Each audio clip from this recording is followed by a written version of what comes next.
Hello, my name is Monica Knuckles, and I'd like to welcome you to Digital Learning Media, where we'll learn about emerging educational technologies for the 21st century learner, educator, and global citizen. In this episode, Podcasting in Education, we'll learn about a hot trend in education that's been trending in the business, education, entertainment, and social media fronts for quite some time. The objectives of this learning resource are: 1, to introduce you to podcasting as a technology with productive implications for teaching and learning; 2, to provide knowledge of the ways podcasting is being used in both K through 12 and higher education; 3, to prompt students and educators to consider ways to use podcasting in their own disciplines; and 4, to highlight tools, methods, and resources for producing and learning more about podcasting. In the next 4 segments, we'll focus on achieving those objectives. The first of which is, what is a podcast and why should I care? 2, podcasting in education. 3, how to podcast. And 4, implications for teaching and learning with podcasts. Keep an eye and an ear out for these cues. They signal important points for the assessment of your understanding of the content following the completion of this learning resource.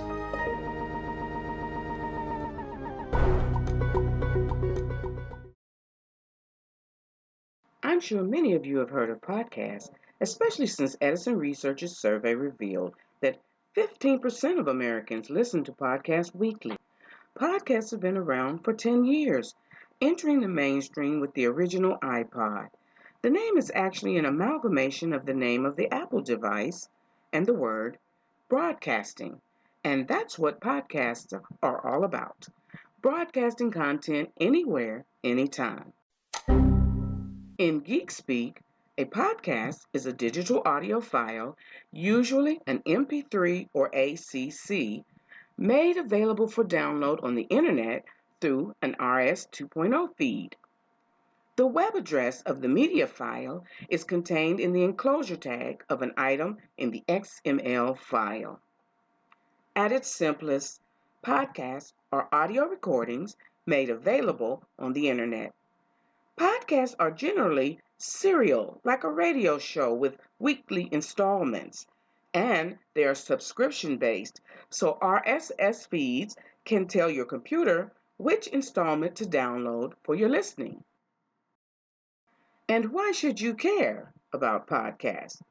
Well, as an educator or a student, you should be aware of podcasts' importance as an effective teaching and learning medium.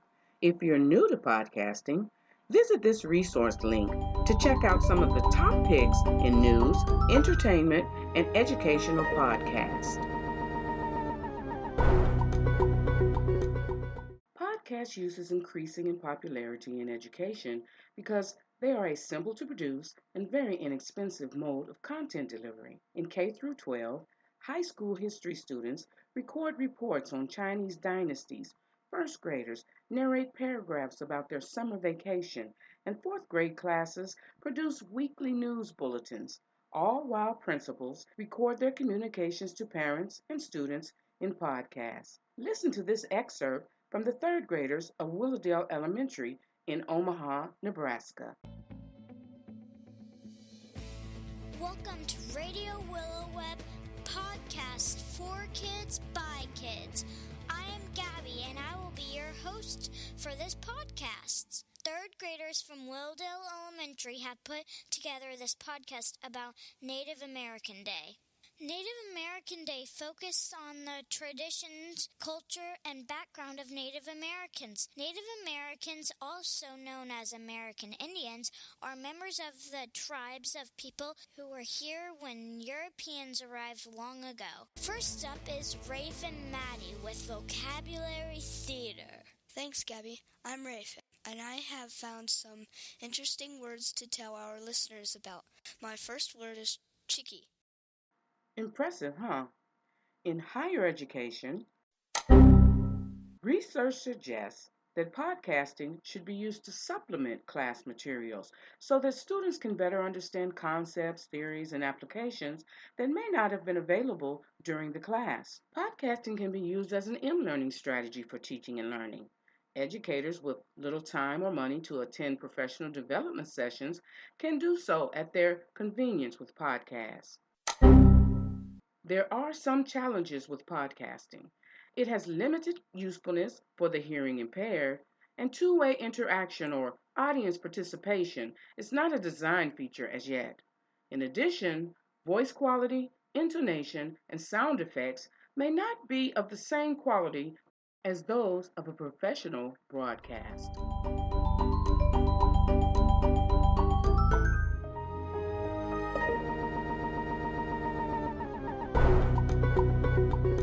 Driving the appeal of podcasting are the ease of creating, distributing, and downloading content from the internet. Even if you're a newbie to podcasting or educational technology itself, the process of creating a podcast is easier than ever today. There are plenty of free tutorials, technology forums, and YouTube how-to videos available on the web with a quick Google search. The basic steps for creating a podcast are record, publish, and share. And the hardware can be as minimal as your PC, laptop, tablet, or telephone. There are also many open source and free applications that pretty much take the fuss and expense out of it for you. I'm going to discuss two options that are relatively stress-free. For step 1, recording, Audacity is a free audio editing and recording program that's available for Windows, Mac, Linux, and other platforms. I use it often and find the learning curve very small and the interface is visually intuitive. You can get it at audacityteam.org. You'll open a new project, use your computer's mic or a better sound quality attached mic, click the record button, and record your session. Audacity allows you to add additional tracks for background music and sound effects. When you're done, you'll mix the tracks down to one MP3 file for step 2, publishing to the internet. You can use online platforms for publishing your podcast. If you have a blog for your class, you can publish it there. You can also submit it to public podcast directory services such as iTunes Music Store, podcast.net, ourmedia.org, Podcast Alley, or Podcast Pickle. The second option I recommend to create and publish a podcast is to use either of two very noteworthy online platforms, Blog Talk Radio and AudioPow. Let's say you don't have a mic or you need to podcast on a field trip.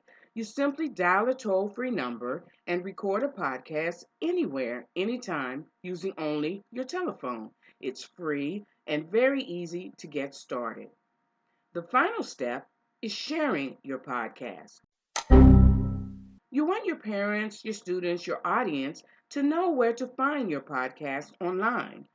This can be done through providing a podcast link, which is the URL of the page where it is hosted, or through creating an RSS feed, which will let users subscribe to your podcast. FeedBurner, a part of Google, is a popular and free RSS feed. Check this link to learn more on exactly what feeds are and how to set them up. So now that we've had a peek under the hood of podcasting, we'll learn in the final segment about some of the implications podcasting has for education.